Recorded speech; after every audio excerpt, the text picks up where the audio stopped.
जिस समय कौरव और पांडव में युद्ध होने जा रहा था, कन्हैया ने सोचा युद्ध ना हो जाए, ये दोनों में समझौता हो जाए, ज्यादा अच्छी बात।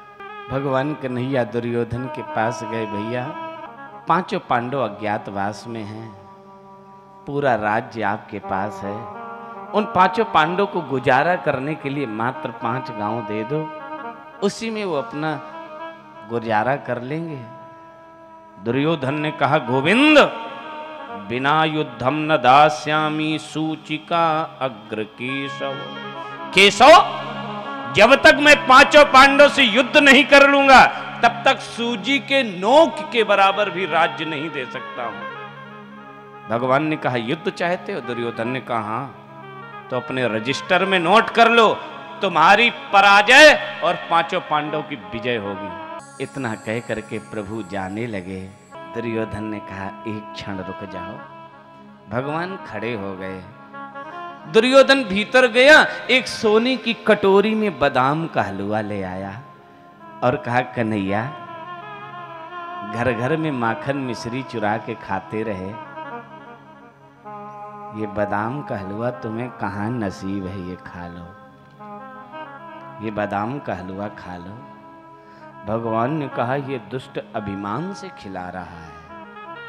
प्यारे, भोजन 2 ही परिस्थिति में किया जाता है, या तो भोजन कराने वाला अत्यंत श्रद्धावान हो और या फिर भोजन करने वाला अत्यंत भूखा हो।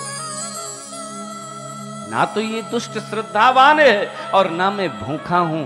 प्रभु ने उस बादाम के हलवा को त्याग दिया, आगे बढ़े।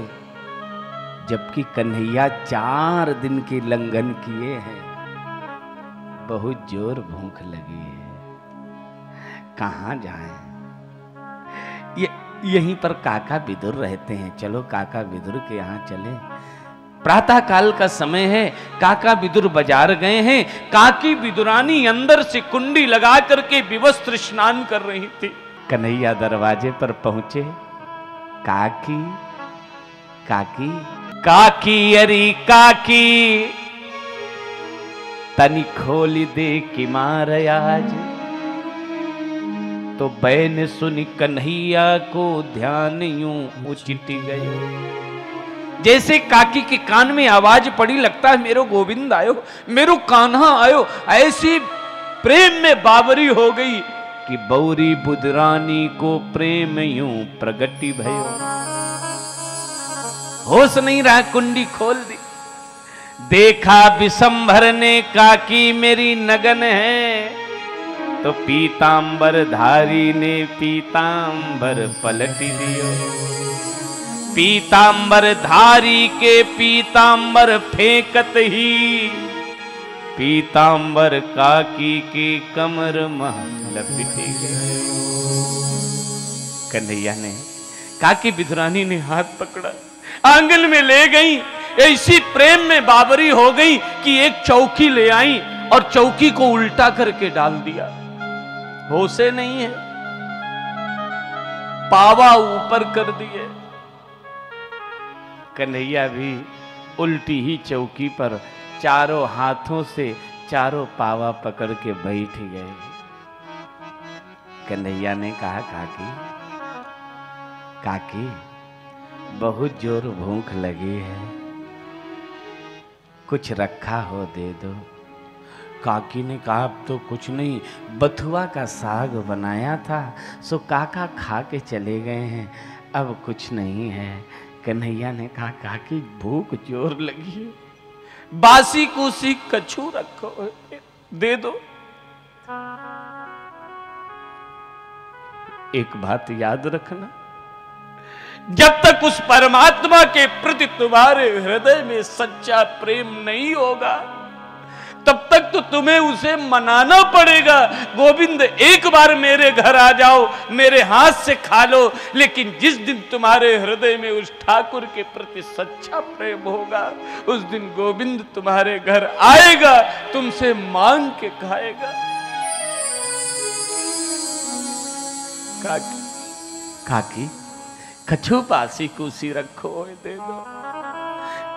काकी विदुरानी ने कहा, गोविंद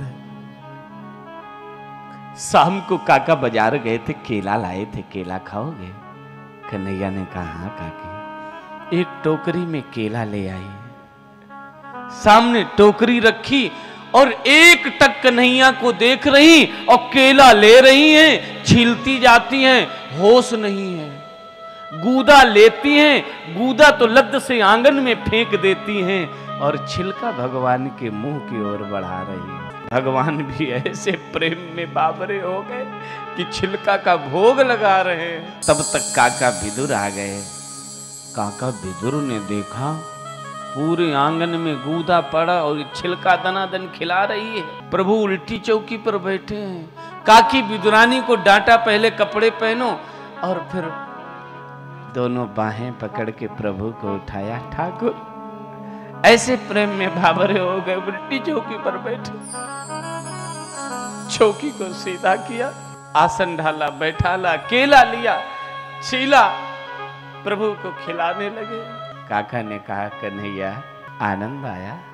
कन्हैया ने कहा काका ऐसा आनंद कभी नहीं आया। काका जितना प्रेम के छिलकों में आनंद आया, ऐसा आनंद तो कभी नहीं आया। कहने का भाव ये है, भगवान भाव के भूखे हैं।